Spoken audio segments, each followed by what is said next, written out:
So నేను మీకు ఇప్పుడు ఎలా వాకింగ్ చేయాలి, ఏ ఏ ప్రాబ్లమ్కి అని చెప్తాను. బాడీ పెయిన్స్ ఉన్నప్పుడు ఎలా చేయాలి, బ్యాక్ పెయిన్కి ఎలా, నీ పెయిన్కి ఎలా, వెయిట్ లాస్కి, బెల్లీ ఫ్యాట్ తగ్గడానికి ఎలా, ఇవన్నీ నేను ఇప్పుడు మీకు చెప్తాను. హార్మోన్స్కి అన్నిటికీ సరిగ్గా చూడండి. ఇప్పుడు మనకి ఇక్కడ గడ్డి ఉంది చూసారా, మీరు రెగ్యులర్ 1 అవర్ వాకింగ్ తర్వాత లేదా 1 అవర్ వాకింగ్లోనే ఇంక్లూడ్ చేసుకున్నా సరే, గడ్డి మీద అట్లీస్ట్ 15 నిమిషాలు కనుక మనం డైలీ వాకింగ్ చేసినట్టు అవుతే మీకు ఎక్స్ట్రాడినరీ బెనిఫిట్స్ ఉంటాయి. మనకి ఇమ్మీడియట్ మూడ్ క్వాలిటీ డిఫరెన్స్ అయిపోతుంది. అంటే ఈ వెదర్‌లో ఇంకా మీరు వాకింగ్ చేశారనుకోండి, చాలా హ్యాపీ అనిపిస్తది. మనకి ఎంత స్ట్రెస్ ఉన్నా సరే. అండ్ పాదాల నొప్పులు, వెరికోస్ వీన్స్ అని, మోకాళ్ళకి, బ్యాక్ పెయిన్‌కి చాలా సఫర్ అవుతూ ఉంటారు కదా! అవన్నిటికి కూడా ఒక 15 మినిట్స్ ఇలా గడ్డి మీద వాకింగ్ చేయడం వల్ల చాలా మంచిది. బెనిఫిషియల్ ఎక్కువ. నిద్ర కూడా చాలా బా పడతది. సో మీరు ఒక 15 మినిట్స్ ఇలా చెప్పులు లేకుండా, దీన్ని ఎర్తింగ్ ఆర్ గ్రౌండింగ్ అంటారు. సో చెప్పులు లేకుండా ఒక 15 మినిట్స్ వాక్ తీసుకోండి.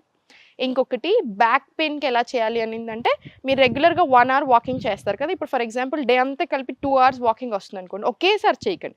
అంటే ఒకేసారి మీరు ఒక గంట, గంటన్నర అలా చేయకండి. డే అంతా కలిపితే 1 అవర్, డే అంతా కలిపితే ఒక 2 అవర్స్ అలా వచ్చేలాగా చూసుకోండి. అప్పుడు మీకు బ్యాక్‌కి ఇబ్బంది అవ్వదు. వెయిట్ లాస్‌కి ఎలా చేయాలి వాకింగ్?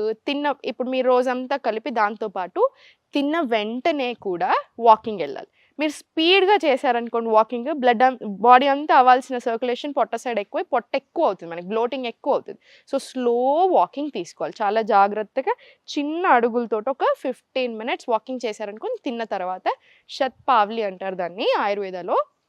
దాంతో వెయిట్ లాస్ అవ్వడానికి, బెల్లీ ఫ్యాట్ కరగడానికి కూడా చాలా చాలా మంచిది. మోకాళ్ళ నొప్పులకేమో రివర్స్ వాకింగ్ తీసుకోండి. రివర్స్ వాకింగ్ అంటే ఏంటి? ఇలా వెనకాల సైడ్ నడవడం. ఇలా వెనకాలకి నడవండి. ఒక 10 నిమిషాలు, 15 నిమిషాలు కొంచెం చూసుకోండి ఎక్కడ నడుస్తున్నారో, వెనకాల ఏం కూర్చుకోకుండా అలా నడవండి. మీకు మోకాళ్ళ నొప్పుల్లో చూడండి, మీకు ఒక 10 డేస్, 15 డేస్‌లోనే చాలా మంచి రిజల్ట్ వస్తుంది మీరు రివర్స్ వాకింగ్ స్టార్ట్ చేశాక. సో చూసారు కదా వాకింగ్‌కి ఎన్ని ఎక్స్ట్రాడినరీ బెనిఫిట్స్ ఉంటాయో. సో మీరు వాకింగ్ చేసే ముందు నేను మీకు చాలా స్ట్రెచెస్ నేర్పించాను కదా! సో చిన్న చిన్న స్ట్రెచెస్ చేసుకొని ఒక 1 అవర్ వాకింగ్ అయినా సరే వెళ్ళండి.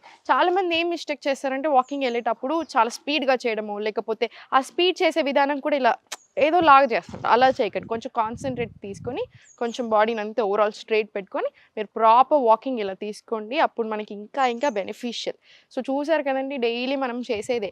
ఇప్పుడంటే ఇలా వీడియోలు తీయాల్సి వస్తుంది వాకింగ్ గురించి, కానీ మనం ఒకప్పుడు ఎక్కడికి వెళ్ళాలన్నా తప్పకుండా ఇక్కడ నుంచి ఇంట్లో నుంచి ఏది తెచ్చుకోవాలన్నా, ఏం కావాలన్నా చాలా వాకింగ్ చేసేవాళ్ళం. ఎవ్వరమైనా చిన్న నుంచి పెద్దవరకు. ఇప్పుడు అలా కాదు. ఎవ్రీథింగ్ అంతా మనకు చాలా ఈజీ అయిపోయింది కాబట్టి నడవాల్సిన అవసరం రాట్లా.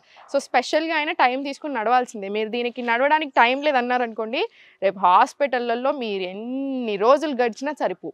సో వాకింగ్ అనేది ఇంకా వెరీ బేసిక్. ఇది ఇంకొక ఫార్మ్ ఆఫ్ ఎక్సర్సైజ్ కూడా కాదు. ఇంక ఇది ఇట్స్ వెరీ బేసిక్. మనం తినడం, పడుకోవడం ఎలానో వాకింగ్ ఎలా. సో డైలీ మీకున్న టైంలోనే ప్రాపర్ ఒక 15 మినిట్స్ మినిమమ్ యోగా ఇంక్లూడ్ చేయండి. ఒక 1 అవర్ తప్పకుండా డే అంతా కలిపినా సరే మినిమమ్ 1 అవర్ వాకింగ్ వచ్చేలా చూడండి.